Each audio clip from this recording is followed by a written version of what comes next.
안녕하세요. 시편 23편입니다. 네, 오늘은 출애굽기를 들어가기에 앞서서 제목이 이제 북한을 바라보며 이것을 주제로 같이 말씀을 나누고자 합니다. 어, 제가 여러 가지 기도 가운데 주신 마음이 출애굽기를 한번 쭉 훑어보는 시간을 가졌으면 좋겠다 이런 생각을 좀 했었고요.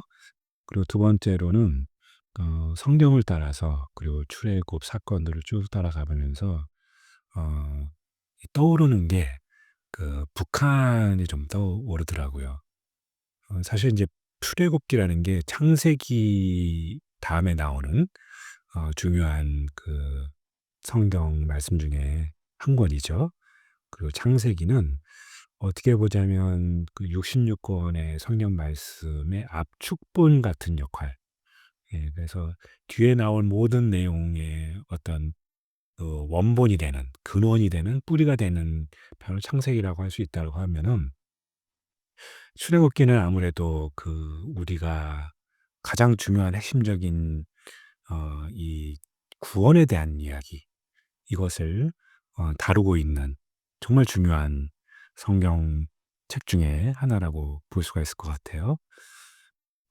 그런데 이 출애굽기의 내용을 가만히 보면은 이게 꼭 그 성경 말씀에서 나오는 이스라엘 백성들을 이집트에서 구출해내는 그 과정을 다루는 이야기인데, 사실 이거를 이렇게 조금 이렇게 묵상을 하다 보면 이게 그냥 단순히 어떤 구원의 사건만을 다루는 게 아니라 굉장히 상징적이기 때문에, 그리고 그래서 우리의 지금 이 순간에도 우리가 이 세상에서 어떻게 빠져나와야 하는지, 지금 저희가 지금 살고 있는 2025년 이 순간에도 우리는 세상 가운데 살고 있거든요. 그러나 하나님이 하시는 말씀이 세상을 빠져나와야 되는 거예요. 예, 그리고 하나님 앞으로 나가야 되는 거죠. 이런 것을 굉장히 상징적으로 담고 있습니다. 거기에 대한 메시지를. 그런데 북한도 마찬가지예요. 북한이 지금 누구의 통치 가운데 있습니까? 이제 마귀 사탄의 통치 가운데 있죠.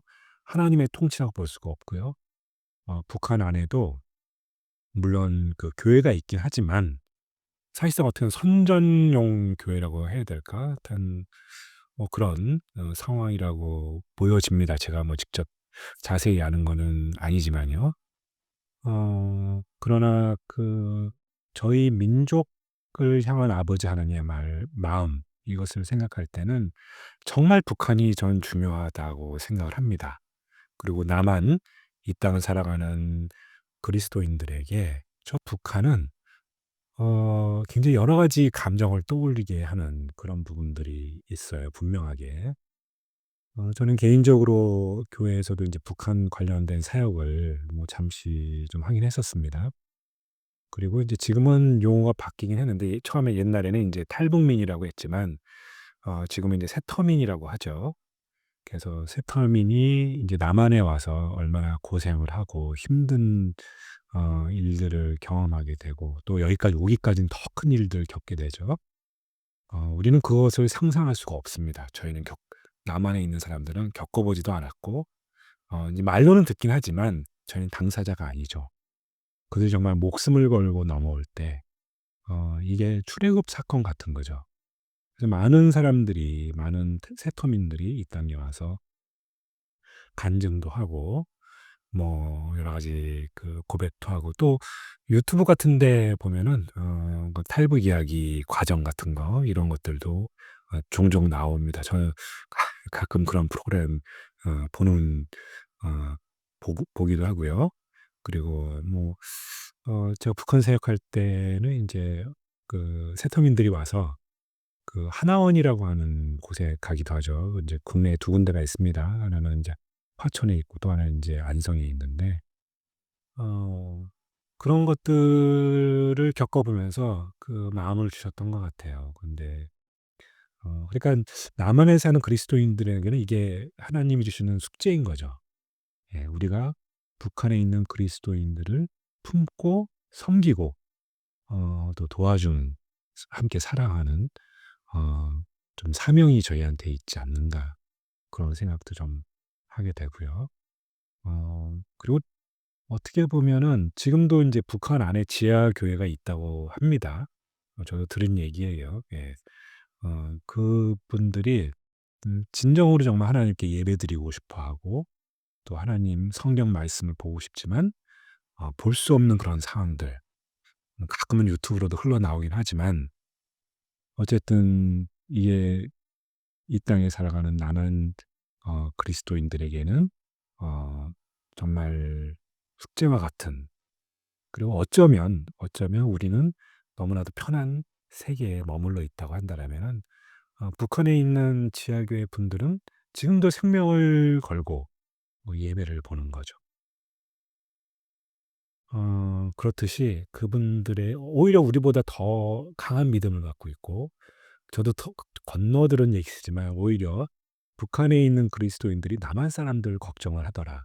남한에 있는 그리스도인들을 오히려 더 걱정을 하더라. 뭐 이런 얘기도 한번 듣기도 했습니다. 왜냐, 남한에서 믿음을 지키는 게 어쩌면 더 힘든 일인지 아니 않느냐, 뭐 이런 얘기를 하시더라고요. 뭐 반은 동의하고 반은 동의할 수 없는 부분도 있지만 어쨌든 저희가 북한에 계신 분들을 이 뭐 삶의 환경은 여기보다 훨씬 더 열악하고 힘들지만 그분들이 갖고 있는 하나님에 대한 마음과 열정과 그 사랑은 우리가 정말 배워야 될 부분이 또 아닌가, 이런 생각도 또 들게 합니다. 그리고 또 북한을 하면 또 기억나는 게 이런 거죠. 평양에 대부흥이 왔었죠. 지금 100 년이 넘었죠. 2000 년대 초반에 우리 인제 평양 대부흥 100 주년 기념행사도 뭐 이런 것도 했었는데 어 성령이 실제하시고 성령이 이렇게 강하게 역사하시는 게 불과 얼마 전 얘기라고 하더라고요. 100년 남짓 넘은. 그러니깐 그게 뉴욕 저희 미국에서 불어온 성령의 바람과 거의 같은 시기에 이 한반도에, 특히 평양에서 이 성령의 역사하심이 나타났죠. 굉장히 큰 우리 기독교 역사상 굉장히 큰 사건입니다. 예, 그건 뭐 선교사분들도 당시에 이걸 다 글로 써서 본교회에 보고도 했고, 어 그리고 그 놀라운 사건들 아마 인제 인터넷 뒤져보시면 굉장히 놀라운 사건들이 평양 대부흥 시절에 있었습니다.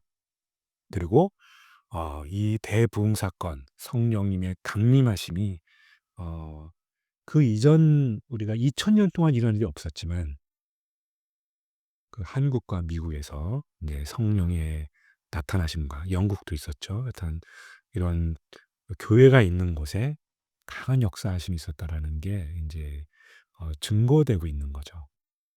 우리는 그런 기독교적인 역사를 갖고 있어요. 그건 뭐 정말 소중한 일들이죠. 그러나 이 출애굽 사건을 보면서 저한테 강한 열망이 떠오른 건 뭐냐면, 지금 돌아가는 여러 가지 세계 정세라든가 또 지금 우리나라의 어떤 여러 가지 국제 정세, 그리고 지금 정치적인 환경 뭐 이런 것들을 보면은 어 '통일이 멀지 않았구나.'라는 생각도 또 들게 됩니다. 그러니깐 저희는 통일을 준비해야 하는 세대인 거죠. 기독교인으로서 특히. 예. 통일을 준비해야 됩니다. 그것이 영적인 준비든 또 우리가 뭔가 해야 할 일이 있다면 실질적으로 행동을 해야 되는 준비일 수도 있는 거죠.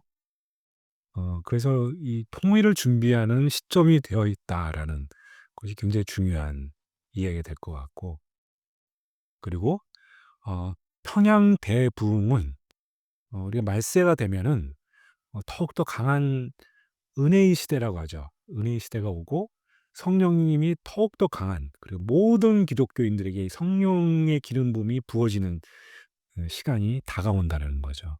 네, 그것이 저는 다시 이 평양 대부흥과 같은 사건이 이 땅에, 이 한반도에 다시 한번 불어닥치지 않을까, 그런 기대를 합니다. 예, 그렇게 생각만 해도 이제 마음이 벅차오르고 흥분이 되죠. 예, 이런 배경하에 출애굽 사건을 다시 한번 우리 그런 관점에서, 이런 관점에서 다시 한번 돌아봤으면 좋겠다. 모세가 어 아버지 하나님이 주신 사명을 받들어서 거기에 순종하고, 그리고 그 말씀으로 행하는 일들, 아버지 하나님이 이끌어 주시고 그 애굽으로부터 정말 그 죽음을 무릅쓰고 이 사건들이 진행되는데, 이 가운데 역사하신 하나님의 임재와 하나님의 권능과 하나님의 권세가 어떻게 이스라엘 백성들을 구원해 내셨는지를 한번 우리 돌아보는 거는 통일을 앞둔 이 시점에 굉장히 전 중요한 사건이라고 생각이 드는 거죠.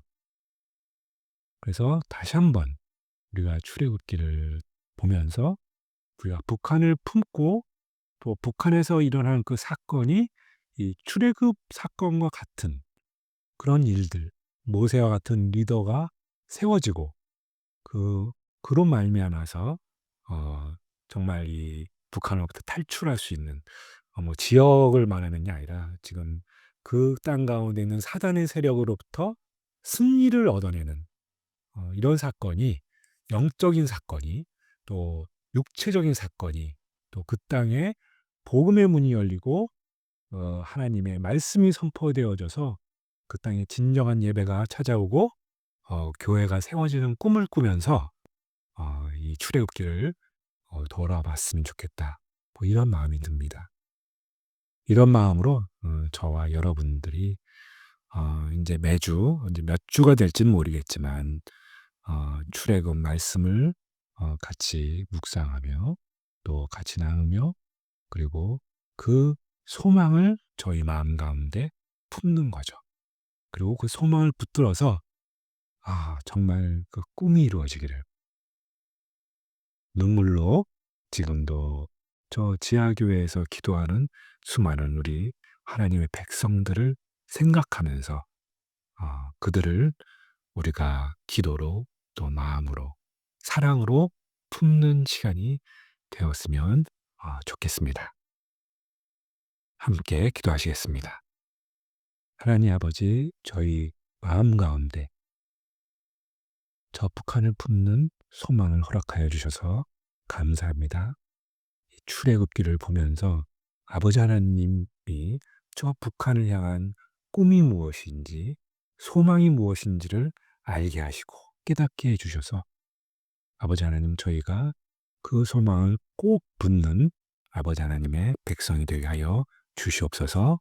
예수님의 이름으로 기도하였습니다. 아멘.